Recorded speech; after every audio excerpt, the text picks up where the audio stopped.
So today I wanted to talk to you all about GG's show with the disappointments he did in 1989 in Tampa, Florida, at the Harbor Club. That was actually on June 17th, 1989.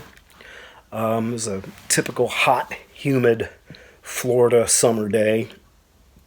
I was really surprised that Gigi was going to be playing at the Harbor Club. And actually, I was living on the other coast, on the East Coast, and I came over to Tampa to see the show because I was late to the GG Allin party. I kind of didn't know much about Gigi at the time, and you know, I really wasn't too familiar with the Boston scene other than Gangrene and SSD and some of the other bigger name Boston bands at the time. So I wasn't really familiar.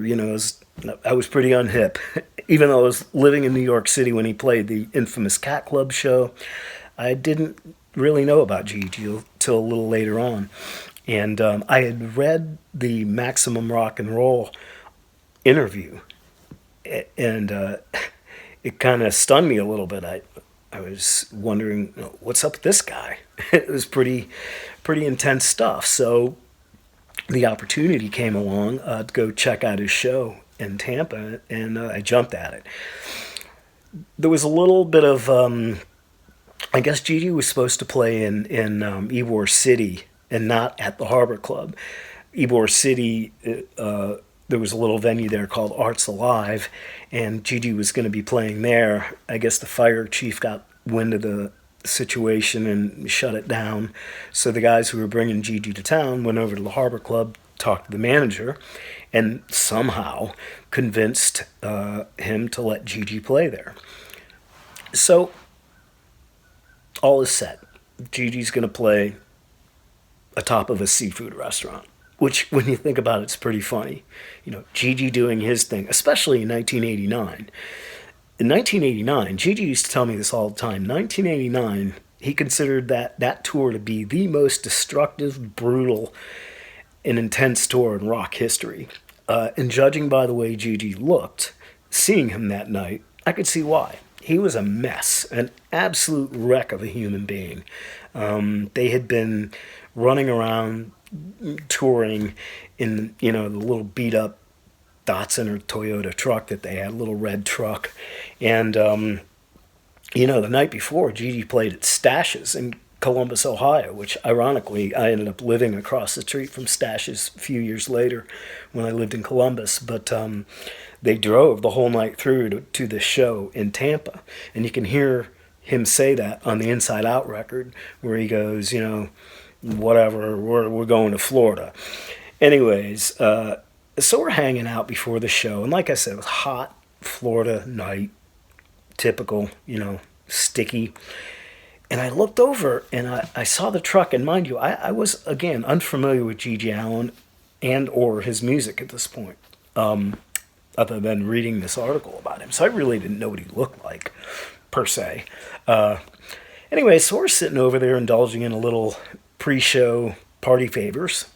And I looked over and I saw this guy, and I was like, oh my God, who's this guy?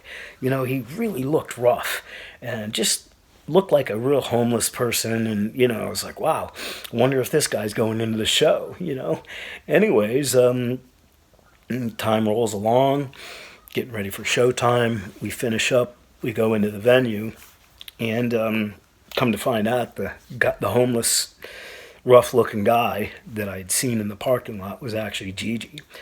And he had been hanging out by himself before the show. Anyways, the show starts, or, Gigi comes in, and, the place is pretty packed for a Gigi show. I was surprised at how many people were, and more surprised at how many people looked like they just didn't belong there. They looked like they were either in a fraternity or sorority. It was kind of odd. I mean, there was some, the punk rock crowd or the GG crowd, but clearly there were some other people there that just, I don't know, they just didn't look like they belong. So anyways, the GG takes the stage, and like I said, it's hot, it's humid, it's sticky in this place. The band starts. Now, I was I'd been around to a lot of shows, hundreds of shows over the years. Lived in New York City, been to CBGB's hardcore matinees, the Butthole Surfers of Danceteria, the Hardcore Unit of the Bad Brains. Been to tons of shows. Never in my entire life had I seen anything like when Gigi took the stage that night. It was this absolute intense fury that I don't think I've ever experienced. Even at future Gigi shows, I had seen Gigi 2 other times with the Murder Junkies.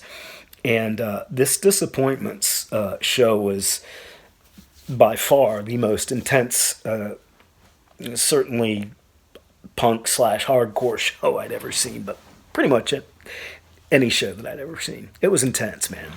And so Gigi takes the stage and he just goes at it like a ball of fury. In no time, he's naked, he's breaking bottles over his head, he's charging at the audience, people are freaking out, they're running, and Gigi's just doing his thing. I think he started the show with Outlaw Scumfuck, and he's just going at it. And, everybody's pretty freaked out, and especially the people who didn't belong there. It was just one of those funny scenes. And so he keeps doing his thing, and, he's basically assaulting people left and right, anybody in the way. So it was just interesting. I'd never seen a show where people were just running to get the hell away from this guy. And then he did it. Gigi took a crap on stage. And I was again stunned, and then the place started to smell like an absolute sewer because it was hot, really hot, and the obvious is going on, and I just kept thinking to myself, this is crazy. This is all going on where downstairs people are enjoying, Oysters Rockefeller and shrimp cocktail. So ends up Gigi breaks the mic, show's over, right? I think that was four or five songs into it, and breaks the mic. So we go downstairs and back out to the parking lot and indulge in some more party favors or whatever. And I hear somebody up screaming, "Hey, Gigi's back!" And he's let's just say he's doing things that one wouldn't expect one person to be doing.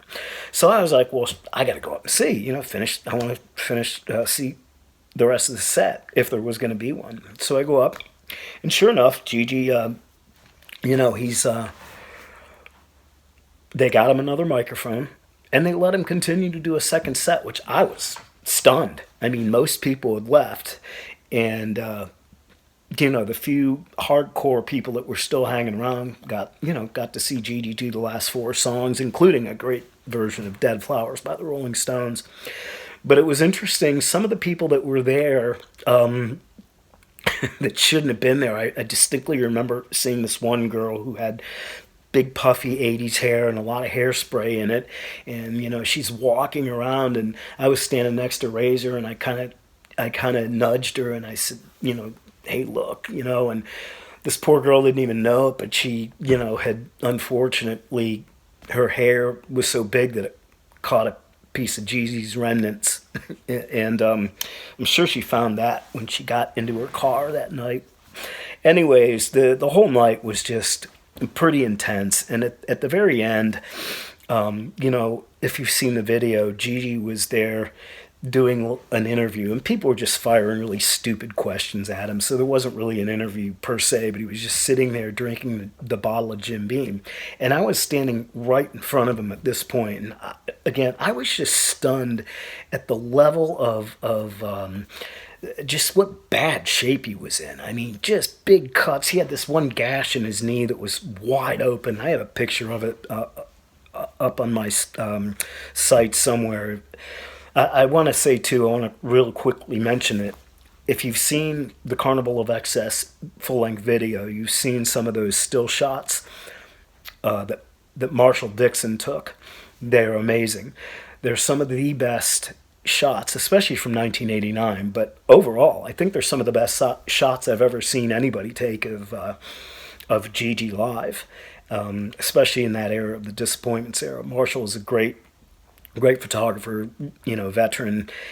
I should also mention that Marshall is the same person that, he was the one that agreed to. He was managing the alternative record store, so he's the one that agreed to bring GG not into town. I brought GG to town, but he was the one who agreed to have him at the in-store that day. So kind of cool stuff. But so he was the guy that shot the pictures that you've probably seen, and that interview was just crazy. And you know the funny thing about that interview, as I was sitting there, I would have never imagined in my wildest dreams watching this guy who just looked like he was in war. He's drinking the handle of Jim Beam, and I never would imagine that a few short years later, this guy would be sleeping on my couch and at my house for 8 days while we made Carnival of Excess and the acoustic stuff and all the rest of it. So it was a very interesting night. It had a very big impact on the future because it was so stark to me that I just had to find out more about this guy and ultimately reach out to him and see if I can work with him. And, that ultimately happened. And the result was, Carnival of Excess, Bleeding, Stinking, and Drinking, and some of the other stuff. To that, I'm going to be posting little stories from all the time that I worked with GG and whatnot. So keep checking back here for more stories and unreleased footage of not only GG but Tiny Tim and some of the other folks I've worked with. So hit the like, hit the subscribe, throw me a comment. If you were at the show, let me hear.